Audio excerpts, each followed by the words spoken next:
What's going on, YouTube? Very strange. I'm shooting a video in the natural light. It's 6:21 p.m. on the 22nd or 26th of June 2023. I picked up some of this good stuff today. We'll talk about that in a minute. This video is going to be about silver versus real estate, gold versus real estate, kind of, but not so much in a negative connotation. I feel that the two are compared in a negative light so often, and I don't think people focus quite enough on the positives and the similarities, so we're going to talk about that. I did pick up some Constitutional today, 41 quarters to be exact. I took some of this and turned it into that. The reason I got 41 quarters, I was already asked that question by a buddy of mine on the phone. There is a reason that I got 41, because a tube is 40. And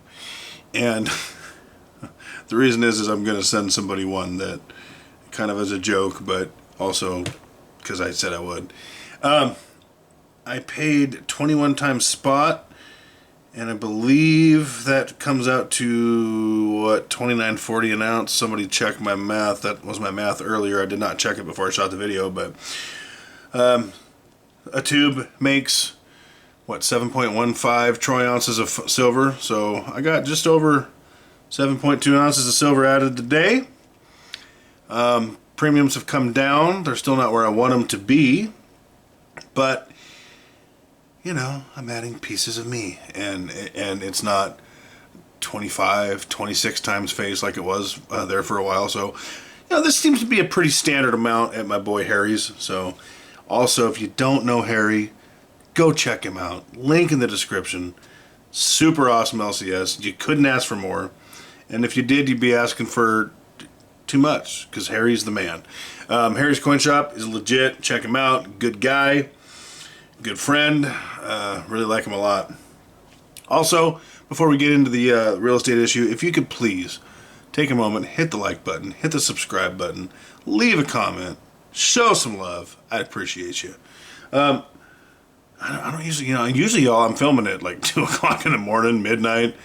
It's 6:24 p.m. So we're gonna roll with that. A lot of people compare real estate and silver and gold in a negative light, and I don't want to do that. I think real estate is fantastic for some people, depending on where they're at in their budget. Or for me, I don't want to own real estate in the state that I live in. It's incredibly overpriced. If we go back a few years and think back to what the government did, which was telling people, hey, you don't have to pay your rent, and telling the landlords, hey, if they don't pay their rent, you're SOL, tough. Don't want to be in that position, personally. If it happened once, it can happen again, in my opinion.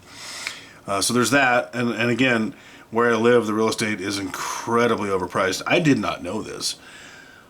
For where I'm at on the West Coast, you're doing good if you're getting a 2-bedroom shack with issues for $250,000.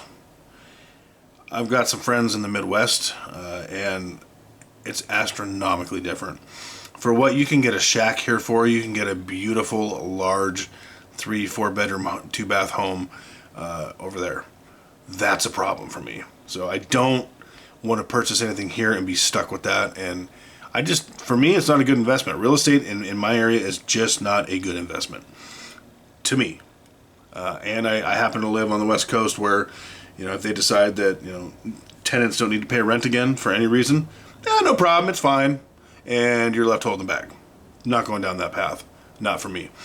Now, the other issue with real estate is you have liability and you have assets. If you live in the home that you own, or that you have a mortgage on, and it's not netting you any profit other than the equity, that in a lot of ways can be a liability. The roof goes out, it's your problem. Hot water heater goes out, that's your problem. And it's your problem too if you're renting the property, but you have that monthly income provided you have good tenants. And that's another issue. What if you get the bad tenants and it's hard to get rid of them, and you get rid of them and they destroy the place because they're mad, or you get rid of them and you can't find a tenant to replace them? Now you have something you if you don't own it outright, are still paying the mortgage on every month, and you're not making anything. Again, I'm not knocking real estate. It's a phenomenal opportunity in the right market, in the right circumstance. And that's the other thing too. The market kind of seems to be going down still, so for me, it's not a good time. So what do? I like to put my money into other physical assets, my cash, right? Gold, silver, and I do have, cash in other places, retirement account, stocks, high yield savings, stuff like that.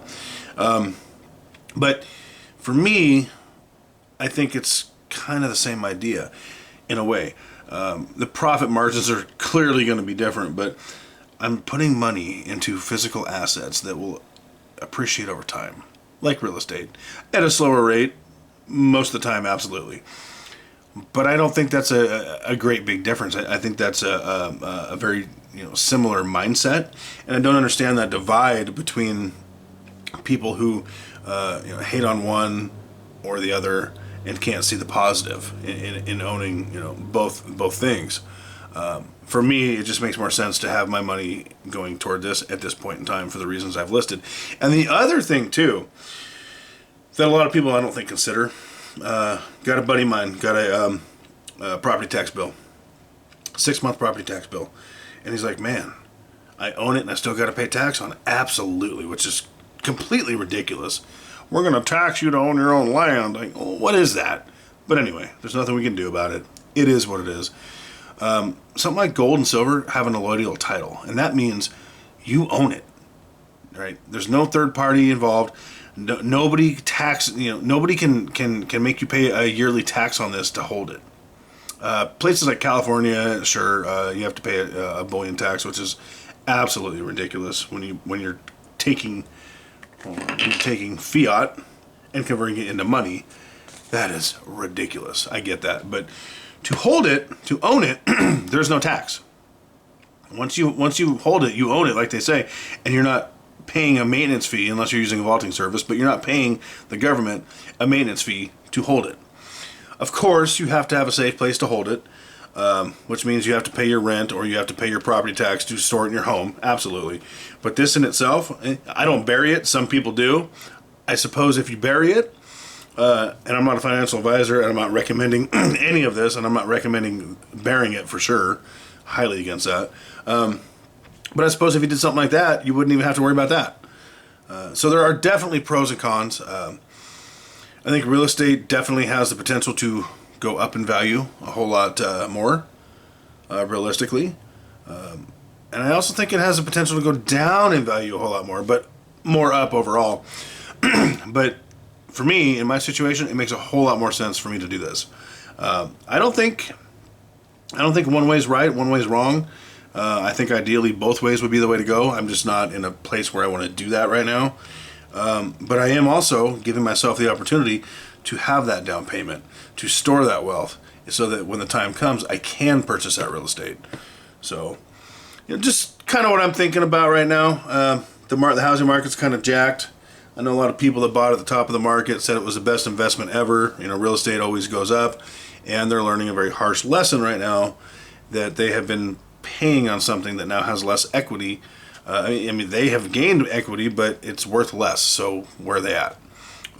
They're paying those high mortgage payments, and they're living in terrible neighborhoods, and their values are dropping. And I know some people that did that at the wrong time and thought they made the smart move. I'm not sure if they have figured it out yet. They probably don't want to know, but if you've paid any attention, you would know that that's the case in a lot of places, and this is definitely no exception. I believe when I looked, the housing market has dropped nearly 8% out here in value over the last year alone. That's probably a very conservative estimate, so not where I want to be. I'm glad I didn't make that decision, and I certainly don't want to be locked in here. And I would love to purchase real estate in another state, but that's not feasible. I have to be there to manage the property when something comes up, to take care of it, to make sure my tenants aren't destroying my investment. So that's why I don't have real estate right now. I do have paper real estate, if you will. That's a topic for another day and another video. But go check out Harry. Like the video, subscribe, comment, tell me your thoughts, tell me what's going on, Not a financial advisor, but keep stacking.